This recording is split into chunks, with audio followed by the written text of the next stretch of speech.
بسم اللہ الرحمن الرحیم۔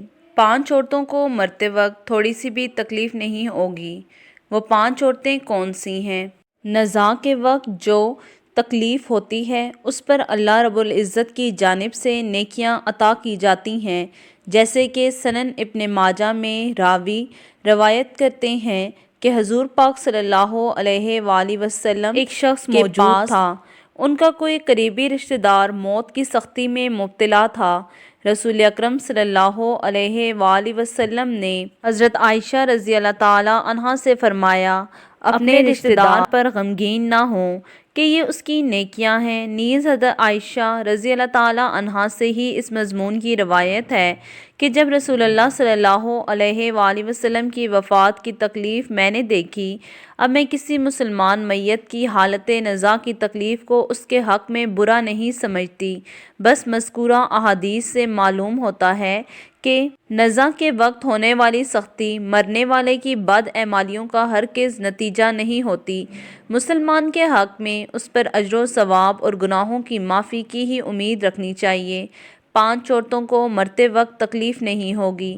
حضرت سیدنا عثمان رضی اللہ تعالی عنہ نے فرمایا، دنیا میں 5 لوگ ایسے ہیں جن کو مرتے وقت تکلیف نہیں ہوگی۔ ان کی روح آسانی سے نکلے گی۔ حالت نزاع میں انسان کی آدھی روح اندر ہوتی ہے اور آدھی روح باہر، اور بندہ تکلیف میں ہوتا ہے۔ اس وقت انسان کو پیاس اتنی لگتی ہے کہ انسان یہ چاہتا ہے کہ سمندر کا پانی پی جاؤں، اور اگر بالفرض 7 سمندروں کا پانی بھی وہ پی جائے پھر بھی اس کی پیاس کبھی ختم نہیں ہوگی۔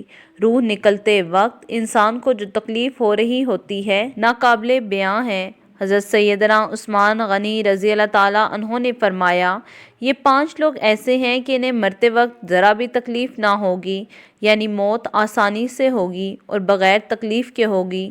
پوچھا گیا کہ جناب وہ کون سے 5 لوگ ہیں جنہیں موت کی سختی بھی نرمی میسر ہوگی؟ تو فرمانے لگے کہ سب سے پہلا شخص وہ جو اپنے ماں باپ کی موت کے بعد، یعنی ماں باپ کے مرنے کے بعد وراثت کا حصہ اپنی بہنوں کو پہنچانے میں جلدی کرتا ہے، یعنی وراثت میں سے اپنی بہنوں کو جلد اور بر وقت پہنچاتا ہے، اور ایسا نہ ہو کہ بہن کے بچے بھوک سے بلکتے رہیں اور تم بہن کے حق پر قبضہ کیے بیٹھے رہو۔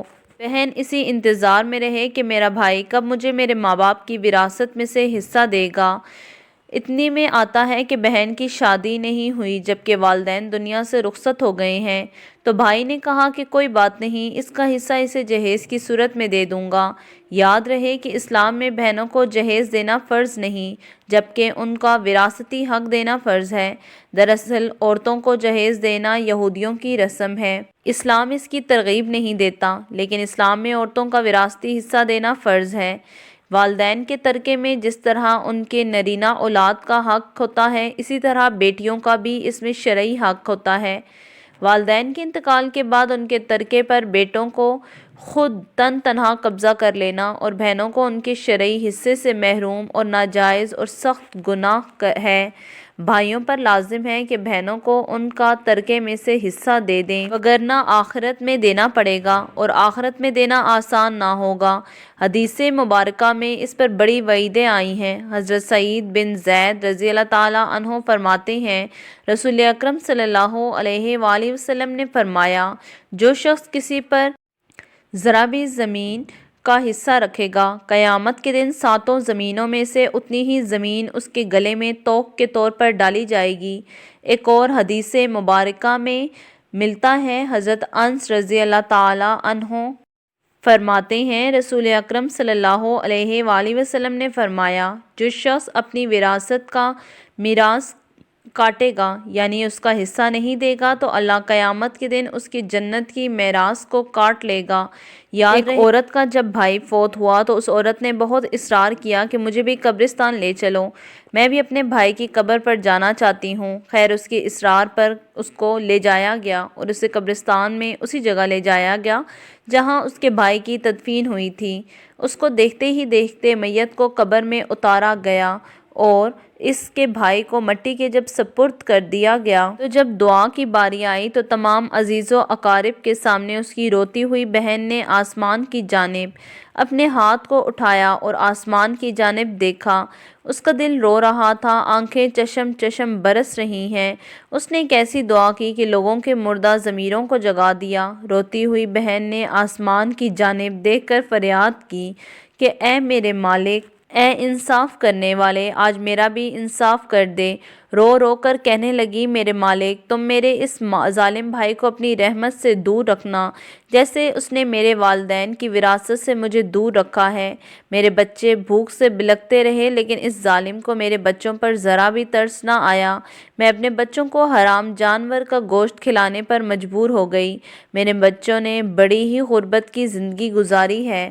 جب میرے اس بھائی کو کبھی بھی حیا نہ آئی، کبھی رحم نہ آیا کہ میں اپنی بہنوں کی وراثت کا جو ان کا حق ہے اسے ادا کروں۔ اے میرے مالک، تو آج انصاف کر دے اور جس طرح اس نے میری وراثت کا حق مجھ سے دور رکھا ہے، اسی طرح تو بھی اسے اپنی رحمت سے دور کر دے۔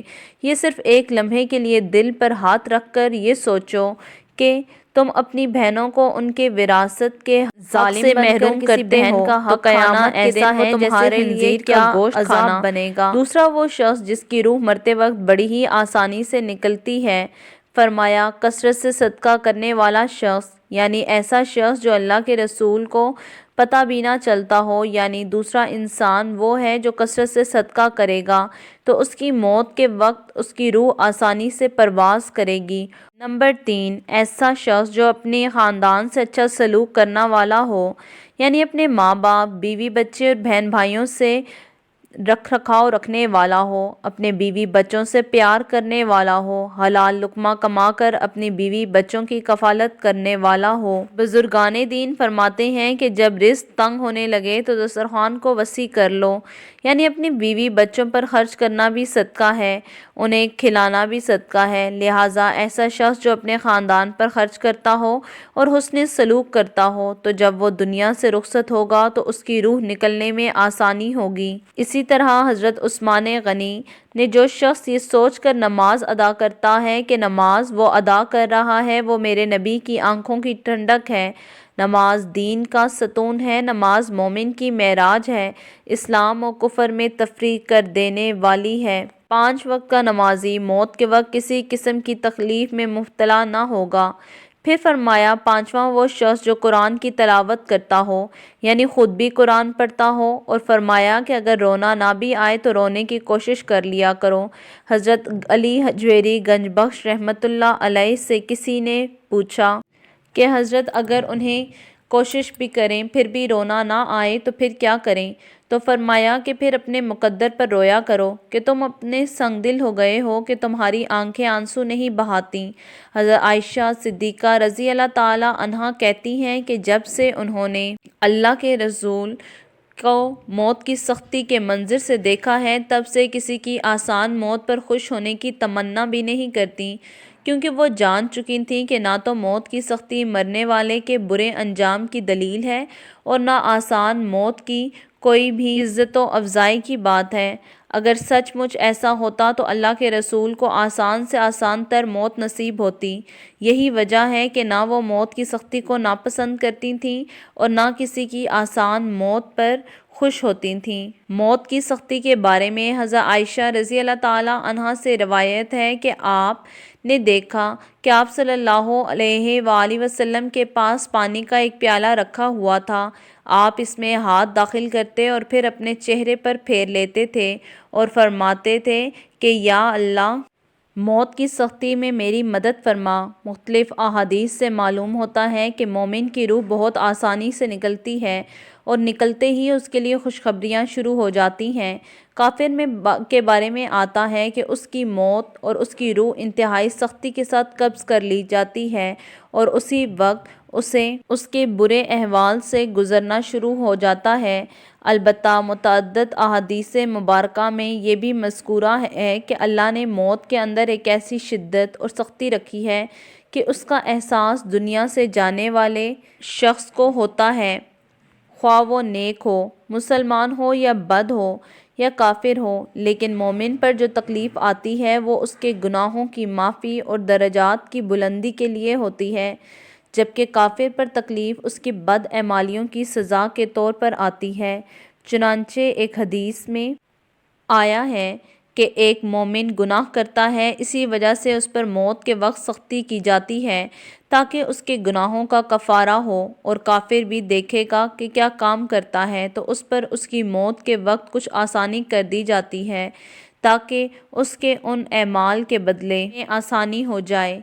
یہ بات معلوم ہوتی ہے کہ ہر شخص کی موت اس کے دنیا میں کیے گئے اچھے اور برے اعمال کے مطابق ہوتی ہے۔ علماء اکرام نے یہ بھی لکھا ہے کہ مومن کو جو تکلیف ہوتی ہے، خواہ وہ تکلیف اس کی بخشش کے لیے ہو یا اس کے درجات کی بلندی کے لیے، عین روح نکلتے وقت سے پہلے ہوتی ہے۔ جب اس کی روح نکل رہی ہوتی ہے تو اس وقت اللہ تعالیٰ اس کی تمام تکلیفوں کو دور فرما کر سہولت اور آسانی سے روح قبض کر لیتے ہیں اور آنے والے مراحل میں بھی آسانی فرما دیتے ہیں۔ اللہ سے دعا ہے کہ ہم سب مسلمانوں کی موت کے وقت کی سختیوں کو دور فرما اور ہمارا خاتمہ ایمان پر نصیب فرما، آمین۔